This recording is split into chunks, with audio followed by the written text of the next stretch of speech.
సంఖ్యాశాస్త్రంలో ఆత్మ సంఖ్యకు ప్రత్యేకమైన ప్రాధాన్యత చెప్పడం జరిగింది.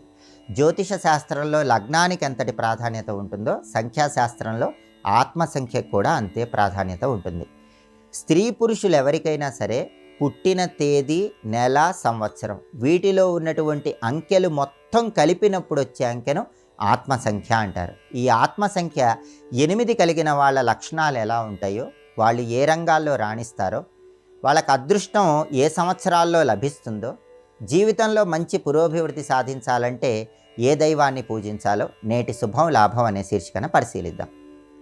ప్రధానంగా సంఖ్యాశాస్త్రపరంగా ఆత్మ సంఖ్య 8 వచ్చిన వాళ్ళ మీద నవగ్రహాలలో శనీశ్వరుడి ప్రభావం ఎక్కువగా పనిచేస్తుంది. వీళ్ళు పరులకు పెన్నిధి అన్నట్లుగా జీవితాన్ని గడుపుతూ ఉంటారు. అంటే ఆత్మ సంఖ్య 8 వాళ్ళు ఎదుటి వాళ్ళకి ఏదైనా సహాయం చేస్తే సహాయం పొందిన వాళ్ళు జీవితంలో అత్యుత్తమ స్థాయికి ఎదుగుతారు. ఆత్మ సంఖ్య 8 కలిగిన వాళ్ళు ఎదుటి వాళ్ళకి ఏవైనా సలహా ఇస్తే ఆ సలహా వల్ల వాళ్ళు జీవితంలో అద్భుతమైన స్థాయికి ఎదగగలుగుతారు. పొగిడితే ఎదుటి వాళ్ళ కోసం ఏ పనైనా చేసేటటువంటి ప్రత్యేకమైన లక్షణం వీళ్ళకుంటుంది. కాబట్టి ఆత్మ సంఖ్య 8 కలిగిన వాళ్ళతో ఏ పని నిర్వహించుకోవాలన్నా సరే వాళ్ళను బాగా పొగడాలి. పొగిడితే ఎంత కష్టమైన పనినైనా సరే ఎదుటి వాళ్ళ కోసం చేసే ప్రత్యేకమైన లక్షణాన్ని కలిగి ఉంటారు. అయితే విమర్శిస్తే ఒప్పుకోరు. మాట కరుకు మనసు నవనీతం. మనసు వెన్న లాంటిది, మాట కఠినంగా ఉంటుంది. అలాంటి ప్రత్యేకమైన లక్షణం ఈ 8 ఆత్మ సంఖ్య కలిగిన వాళ్ళకు ఉంటుంది. అయితే వీళ్ళ వెన్నలాంటి మనసు తెలియక పైకి కనిపించే కరుకుదనం ఉన్న మాటను చూసి వీళ్ళకి శత్రువులు ఎక్కువగా పెరుగుతూ ఉంటారు. కాబట్టి శత్రువుల విషయంలో వీళ్ళు అప్రమత్తంగా వ్యవహరించాలి.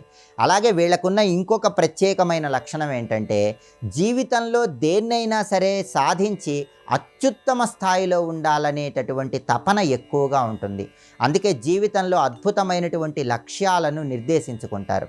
ఆ లక్ష్యాల కోసం అనునిత్యం తీవ్రంగా శ్రమించే అవకాశం ఎక్కువగా ఉంటుంది. వీళ్ళ జీవితంలో 26వ సంవత్సరంలో అద్భుతమైనటువంటి యోగ దశ ప్రారంభమవుతుంది. ఆత్మ సంఖ్య 8 వాళ్ళు వైద్య రంగం సంబంధించిన చదువులు చదివితే బాగా కలిసి వస్తుంది. డాక్టర్లు అయ్యే అవకాశం ఉంటుంది. అలాగే మెకానికల్ ఇంజనీరింగు, సివిల్ ఇంజనీరింగు కూడా ఆత్మ సంఖ్య 8 వాళ్ళకి బాగా కలిసి వస్తుంది. వ్యాపారాల పరంగా ఇనుము వ్యాపారం, ఉక్కు వ్యాపారం, సిమెంటు వ్యాపారం, నూనెల వ్యాపారము, ఈ వ్యాపారాలన్నీ కూడా బాగా కలిసి వస్తాయి. అలాగే కన్స్ట్రక్షన్ రంగము, కాంట్రాక్ట్ వ్యాపారం కూడా ఆత్మ సంఖ్య 8 వాళ్ళకి చాలా అద్భుతంగా కలిసి వస్తుంది. వీళ్ళకి కలిసి వచ్చే తేదీలు 8, 17, 26. ఈ తేదీల్లో ముఖ్యమైన పనులన్నీ చేసుకోవాలి. కలిసి వచ్చే వారాలు శనివారం, ఆదివారం, సోమవారం. కలిసి వచ్చే రంగు లేత నీలం రంగు. అలాగే ఆత్మ సంఖ్య 8 వాళ్ళు వివాహం చేసుకోవాలంటే ఆత్మ సంఖ్య 4 వాళ్ళను వివాహం చేసుకోవాలి. పుట్టిన తేదీ, నెల, సంవత్సరంలో ఉన్న అంకెలు మొత్తం కలిపినప్పుడు 4 వచ్చే వాళ్ళని ఈ ఆత్మ సంఖ్య 8 వాళ్ళు వివాహం చేసుకున్నట్లయితే వాళ్ళ దాంపత్య జీవితం అన్యోన్యంగా ఉంటుంది. ఎందుకంటే ఆత్మ సంఖ్య 8 శనీశ్వరుడికి సంబంధించింది, అయితే ఆత్మ సంఖ్య 4 రాహువుకు సంబంధించింది. శనివత్ రాహు ఉంటుంది. జ్యోతిష శాస్త్రమైన సంఖ్యాశాస్త్రమైన శని రాహువుల మధ్య మిత్రత్వం ఉంటుంది. కాబట్టి 8 ఆత్మ సంఖ్య వాళ్ళు 4 ఆత్మ సంఖ్య వాళ్ళని లేదా 8 ఆత్మ సంఖ్య కలిగిన వాళ్ళని వివాహం చేసుకోవటం ద్వారా జీవితంలో అదృష్టం కలిసి వస్తుంది. దాంపత్య జీవితంలో అనుకూలత ఉంటుంది. అలాగే ఈ ఆత్మ సంఖ్య 8కి అధిపతి శనీశ్వరుడు కాబట్టి శనీశ్వరుడికి అధిష్టాన దైవాలు ఆంజనేయ స్వామి, శివుడు, వెంకటేశ్వర స్వామి. కాబట్టి ఈ ముగ్గురిని కూడా వీళ్ళు ఎంత పూజిస్తే జీవితంలో అంత త్వరగా మంచి పురోభివృద్ధి సాధించవచ్చు.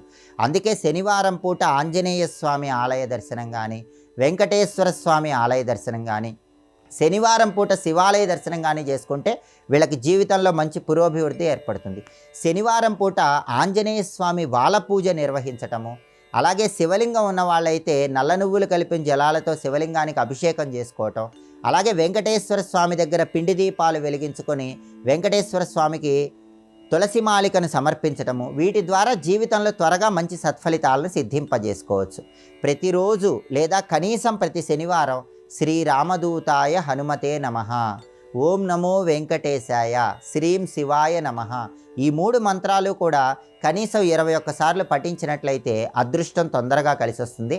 వెంకటేశ్వర వజ్రకవచ స్తోత్రం కానీ, హనుమద్ ద్వాదశనామ స్తోత్రం కానీ, చంద్రశేఖరాష్టకం కానీ వీటిలో ఏది పఠించినా విన్నా కూడా ఆత్మసంఖ్య 8 వాళ్ళు జీవితంలో శివానుగ్రహానికి, ఆంజనేయుడి అనుగ్రహానికి, దాంతోపాటుగా వెంకటేశ్వర స్వామి అనుగ్రహానికి పాత్రులై మంచి సత్ఫలితాలను సిద్ధింపజేసుకోవచ్చు.